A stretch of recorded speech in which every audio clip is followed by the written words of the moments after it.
আসসালামু আলাইকুম। শহরটা খুবই সুন্দর। যদি শহরের এটা প্রাণকেন্দ্র, আমি আপনাদেরকে একটু দেখাই। এটা হচ্ছে সেই প্রাণকেন্দ্র যেখানে মানুষের আর মানুষ, দেখছেন হুট করে এসে একটা সামনে পড়ছে, মানে কোনো সুযোগ নেই যে আপনি কোনো দিকে যাওয়ার। হুট করে এসে কই থেকে এসে একটা সামনে পড়বো, উল্টা থেকে এসে। এখন এইগুলারে কে সামলাবে? এগুলোর কথা কে শুনবে? আর শহরের সিএনজিগুলো একবার অতিরিক্ত করে, হ্যাঁ, হুট করে এখান দিয়ে ওইখান দিয়ে দেখবেন যে মুড ঢুকে দিচ্ছে। কিছু এটাকে বলছে সরি আমি তো দেখছি না, ভুল হয়ে গেছে। সিলেট শহরে যদিও অটোরিক্সা উচ্ছেদ করার অভিযানে ব্যস্ত সরকার, কিন্তু এই সিএনজিগুলো কিন্তু কম করে না। তবে আমার মতে ড্রাইভিং লাইসেন্সের উপরে জটিলতা কঠোরতা আনা উচিত, যেন সহজে একটা লাইসেন্স পেতে হলে যেন তার ঘাম ঝরে যায়, এবং এই লাইসেন্সটার জন্য মূল্যায়ন করে, কদর করে। প্রত্যেকটা জিনিসের একটা কদর করা উচিত, কিন্তু এই কদরটা করে কই? এই কদরের নামে তো আসলে চলে যায় অন্য কিছু।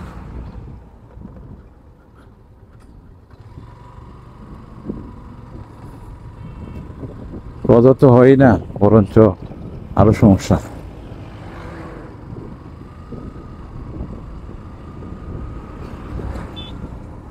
আরো সমস্যা, বিশাল সমস্যা।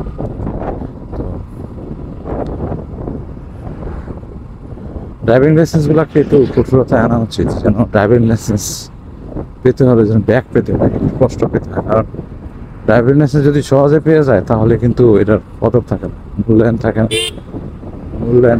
এবং যার কারণে কিন্তু ড্রাইভিং লাইসেন্স ডিএল নিয়েই মানুষ মামলা এই সেই বিভিন্ন ধরনের জটিলতায় পড়তে হয়। কিন্তু না, ড্রাইভিং লাইসেন্স যদি সহজলভ্য করে দেওয়া হয় তাহলে কিন্তু মানুষ এই যত ভিতরে আছে এগুলো করে। আর ড্রাইভিং লাইসেন্স যদি আপনাকে পরীক্ষা দিয়ে, হ্যাঁ, কষ্ট করে শ্রম দিয়ে আপনাকে পেতে হয়, তখন কিন্তু এটা থাকে অন্যরকম। তো সেই জন্য ড্রাইভিং লাইসেন্স ইয়ে করা উচিত, হার্ড করা উচিত, যেন পাবে সহজে, যেন হয়রানি না হয়। কিন্তু পরীক্ষাটা কঠিন করা উচিত, কঠিনভাবে পরীক্ষা দিয়ে পরীক্ষায় উত্তীর্ণ হয়ে তারপরে সেটা যেন সে প্রাপ্ত হয়, আদারওয়াইজ যেন সে না পায়, সেদিকে একটু লক্ষ্য রাখা।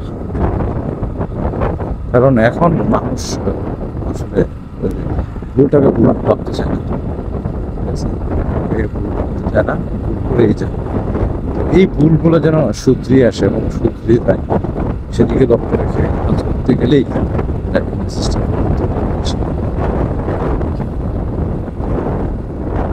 ভালোবাসে।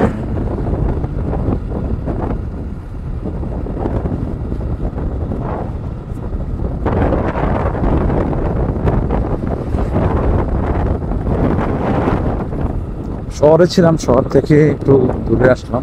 এখন দেখা যাচ্ছে একটু মুক্ত হাওয়া, সুন্দর পরিবেশ, সবুজ অরণ্য ঘেরা,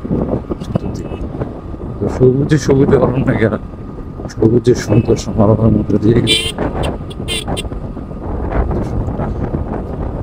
আচ্ছাদিত ছিল, কিন্তু এখন তো শহরটা নেই এরকম।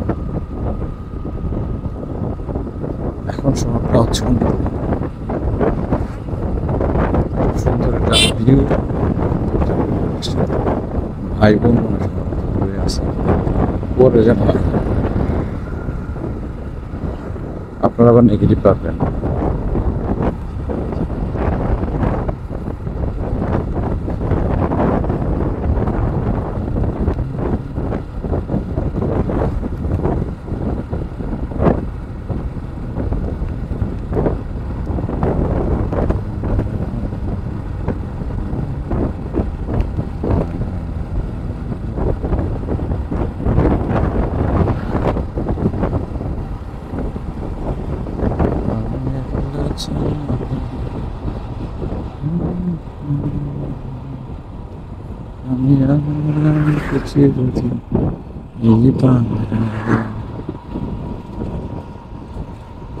বাংলায় আমার সকালের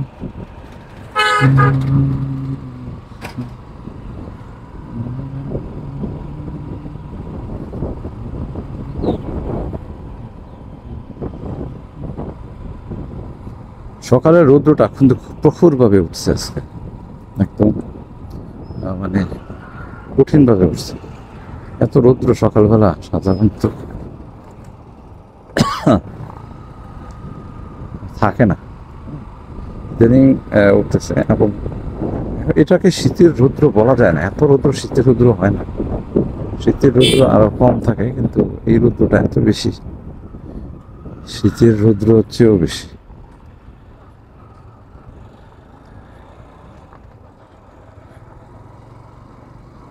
রাস্তাগুলি ভাঙাচোর অবস্থা একদম খারাপ। এই যে রাস্তাগুলি মনে হয় যে দেখার কেউ নেই। মানুষ যাতায়াত করে, কত বড় বড় প্রতিষ্ঠানের মালিকে যাতায়াত করে, কিন্তু এই ভাঙা রাস্তাগুলি তারা তুলে দেখে না। কি জন্য আমি বুঝি, দেখলেই তো টাকা দেওয়া লাগে, সমস্যা। চুরি করা যাবে না, দুর্নীতি করা যাবে না।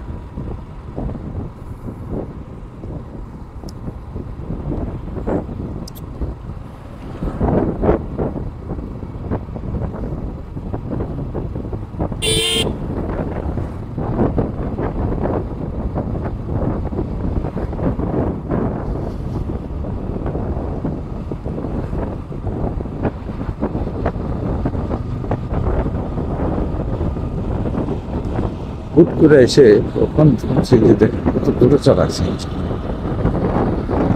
সিগারেট খেতেছে।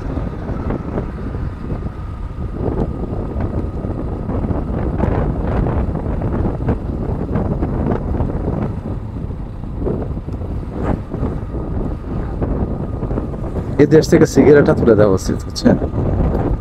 দেশ থেকে সিগারেটটা তুলে দেওয়া উচিত। যেখানে সেখানে হুট করে একটা সিগারেট ধরিয়ে দেয়, মানে কোনো জায়গার কোনো জ্ঞান বুদ্ধি আকল জ্ঞান তো নাই কোনো কিছু, এগুলা সব খায় গেছে। হুট করে একটা জায়গায় এসে একটা সিগারেট ধরে দিব, হ্যাঁ, মানে আশেপাশে বাচ্চা টাচ্চা আছে না, কোনো মুরগি আছে, কোনো খবর নেই।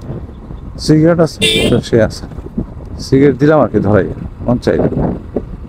আর মুক্ত হাওয়া, মুক্ত বাতাস দেখলে তো আরো আগে ধরায়। মানে মনে হয় যে মানে মুক্ত বাতাসটা তার জন্য, এই সিগারেটের জন্যই রাখা হয়েছে। মানুষ একটু সুস্থভাবে স্বস্তির সহিত নিঃশ্বাস নেবে, সেই ব্যবস্থা নেই, তাদের যন্ত্রণা। রাস্তাগুলি এখন উপরের খালটা উঠে যাচ্ছে, কারণ দিছেই পাতলা করে বলো, এটা উঠবে না দেখি। দেখা যায় গরমকালে তাপমাত্রা হয় না 10 ডিগ্রি সেলসিয়াস, রাস্তার পিচ বলতে শুরু করে, এই এমন অবস্থা আর কি। কিন্তু সৌদি আরবের গরম তাপমাত্রা হচ্ছে 40-46 ডিগ্রি হাই শূন্য থাকে। তো ওইখানে আপনার কখনো দেখলাম না যে রাস্তার গালা, যে রাস্তার যে পিচ আছে, পিচ বলে থাকে। তো আমার সোনার বাংলাদেশের সোনার চুলেদের কারণে দেখা যায় রাস্তার এই বলতে শুরু করে। যাই হোক, কি আর করে, সব চুল একসাথে হয়েছে। দুর্নীতির জন্য 15টি হলো 15টি থেকে তাকে পারিশ্রমিক দিতে হবে। 1000 কোটি টাকা নিয়ে বিদেশ চলে গেছে, তাকে পারে দেওয়া যায় না, এই আর কি।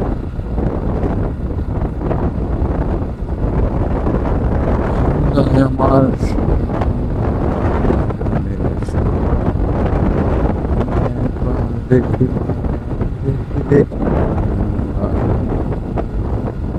বাংলায় আমার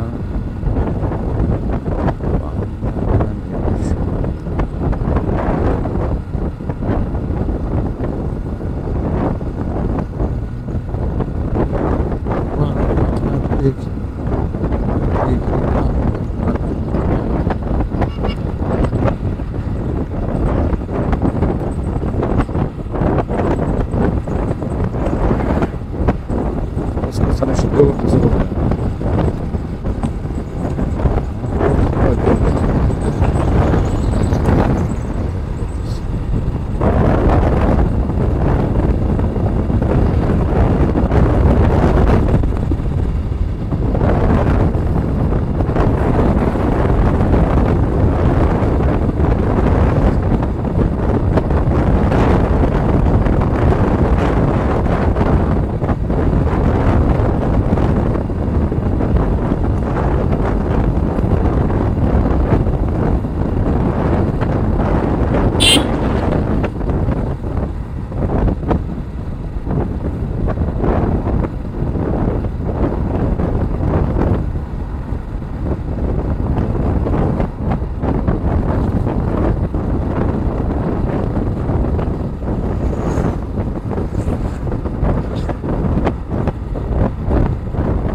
যাক, ভালো থাকেন, সুস্থ থাকেন, সুন্দর থাকেন। আজকে এখানে বিদায় নিচ্ছি।